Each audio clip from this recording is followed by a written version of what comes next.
কি ব্যাপার এখনো আসতেছে না কেন?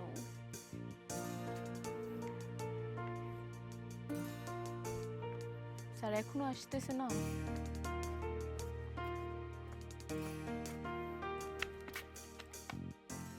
স্যার আপনার সাথে আমার কথা আছে। কি কথা? আপনি আমাকে পড়াতে যাচ্ছেন না কেন?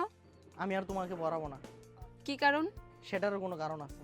আপনি আমাকে পড়াতে যাবেন না আর আমি জানবো না? সেটা তোমার মাকে জিজ্ঞেস করো। কি আপনি আমার মাকে সবকিছু বলে দিছেন? হ্যাঁ, বলে দিয়েছি। আচ্ছা বলে দিছেন, ভালো করছেন, তাতেও আমার কোনো সমস্যা নেই, কিন্তু তারপরেও আপনার সাথে আমার কথা আছে। এখন আমি তোমার সাথে কোনো কথা বলতে রাজি না। না আপনার না থাকতে পারে, আমার কথা আছে।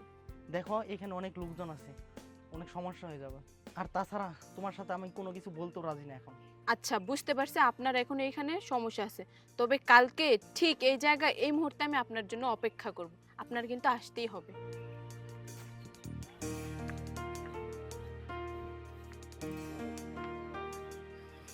কি একটা সমস্যায় পড়ে গেলাম। তো প্রেম করার বয়স না, পড়াশোনা করার বয়স। দেখি।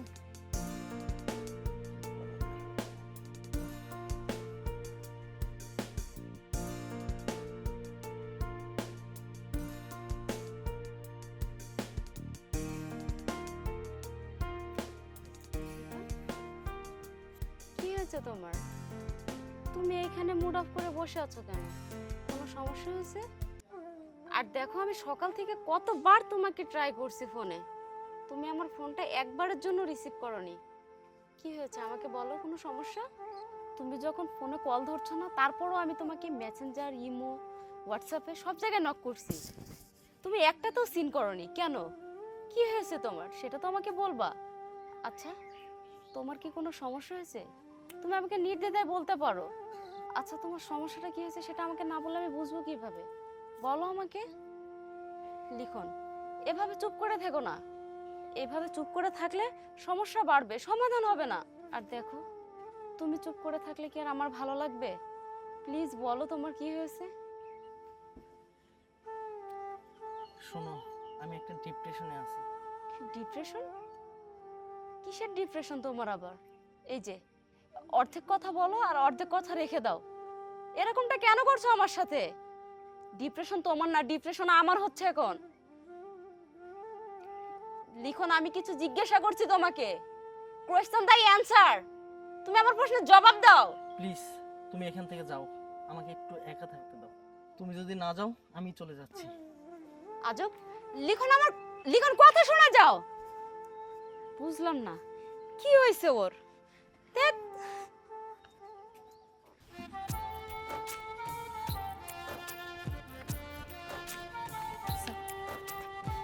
স্যার আপনাকে অসংখ্য ধন্যবাদ, আপনি আমার কথা রাখছেন। আমি জানতাম আমার কথা রাখার জন্য হলেও আপনি এখানে আসবেন। আমি এদিকে তোমার জন্য আসিনি, আমি এদিকে প্রতিদিন প্রাইভেট পড়াইতে যাই, এই জন্য এই রাস্তা আমার প্রতিদিন ব্যবহার করতে হয়, সেই জন্য আমি এদিকে আসি, তোমার জন্য আসিনি। কি তার মানে আপনি আমার জন্য আসেন নাই? না, তোমার জন্য আসিনি। শুনেন, আমি আপনার এত কথা শোনার জন্য এখানে আসিনি, আমি আপনাকে ভালোবাসি এটা বলার জন্য আমি এখানে আসছি। তোমার এসব পাগলামির জন্য আমি তোমার প্রাইভেট পড়ানো বন্ধ করে দিয়েছি। পাগলামি বন্ধ করে ঠিকভাবে পড়াশোনা করো, আর মাত্র একটা বছর তুমি এসএসসি পরীক্ষা দিবা। না আমি আর পড়াশোনা করব না। আর আমি যখনই পড়তে বসি প্রত্যেকটা বইয়ের পৃষ্ঠায় পৃষ্ঠায় আপনার ছবি বেশি উঠে, আমি কিভাবে পড়বো? তোমার পাগলামির জন্য আমি পুরো ডিপ্রেশনে চলে গেছি। তোমার এখন এই বয়স না, তোমার এখন পড়াশোনা করার বয়স, সুতরাং তোমার সামনে ভবিষ্যৎ আছে, তুমি সামনে অনেক বড় কিছু করবা। তোমার মা বাবার একটা ভবিষ্যৎ আছে, তোমার মা বাবা তোমাকে নিয়ে অনেক স্বপ্ন দেখে, তুমি তাদের স্বপ্ন নষ্ট করে দিও না, তুমি তাদের স্বপ্নগুলো পূরণ করো। চলেন। কোথায় যাবো? কেন, কাজী অফিসে, আমি এক্ষুনি আপনাকে বিয়ে করব। কি বললে তুমি? কাজী অফিসে? তোমাকে নিয়ে আমি কাজী অফিসে যাব? এই তোমার বয়স কত? তোমার কি বিয়ের বয়স হয়েছে? তোমার এখন পড়াশোনা করার বয়স। পাগলামি করো না, চাও ঠিকভাবে পড়াশোনা করো, তাহলে ভবিষ্যতে অনেক কাজে লাগবে।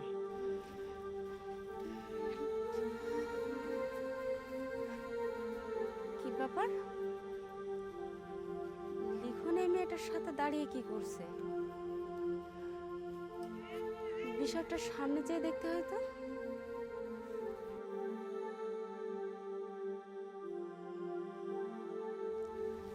লিখন, এটাই বুঝি তোমার ডিপ্রেশনের কারণ, যার কারণে তুমি আমার ফোনটা পর্যন্ত রিসিভ করো না। আর ফোনটা তো বাদই দিলাম, তুমি আমার একটা এসএমএস সিন করে দেখো না যে সেখানে আমি কি লিখছি। এখন বুঝতে পারছি। স্যার উনি কে আমাদের মাঝে এত কথা বলতেছে? লিখুন, এই মেয়েটাকে, একে তো আগে কখনো দেখিনি। আর এই মেয়েটা তোমার সাথে কি করছে এখানে দাঁড়িয়ে? ও হচ্ছে নিপা, আমার প্রাইভেট ছাত্রী। খুব পাগলাম করতেছে, সে নাকি আমাকে খুব ভালোবাসে। এই মেয়ে, তোমার বয়স কত? তোমার বয়স মিনিমাম 13 থেকে 14। তুমি কোন ক্লাসে পড়ো? ক্লাস 9 এ। এখন তোমার পড়ালেখার করার বয়স। এই বয়সে প্রেম করা যায় না তোমার সাথে। হয়তো তোমার বাবা মার অনেক স্বপ্ন আছে তোমাকে নিয়ে। তুমি কি চাও যে তোমার বাবা মার স্বপ্নগুলো ভেঙে যাক?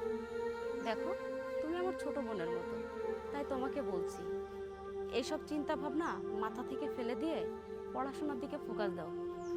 এতে তোমার ফিউচারটা অনেক ভালো এবং সুন্দর হবে। ঠিক আছে? স্যার উনি কে আমাকে এত জ্ঞান দিচ্ছে? উনি আমার গার্লফ্রেন্ড।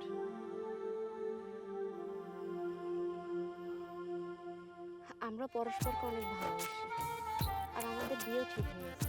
আগামী মাসে আমাদের বিয়ে। তোমার যে বয়সটা, এই বয়সটা শুধু পাগলামি করার জন্য। তারপরে একটা কথা বলবো, মা, ঠিক মতো পড়াশোনা করো, বাবা মায়ের স্বপ্ন পূরণ করো। আসলে সরি আপু, স্যার সরি, আমি বুঝতে পারি নাই। আসলে এই বয়সটা আমার প্রেম করার না, আসলে পড়াশোনা করার জন্য আমার এই বয়সটা। প্লিজ আমাকে মাফ করে দিন। ঠিক আছে। আচ্ছা টুনটুনি, ভালো থাকো আর ঠিক মতো পড়ালেখা করো। হ্যাঁ, ঠিক আছে, চলো।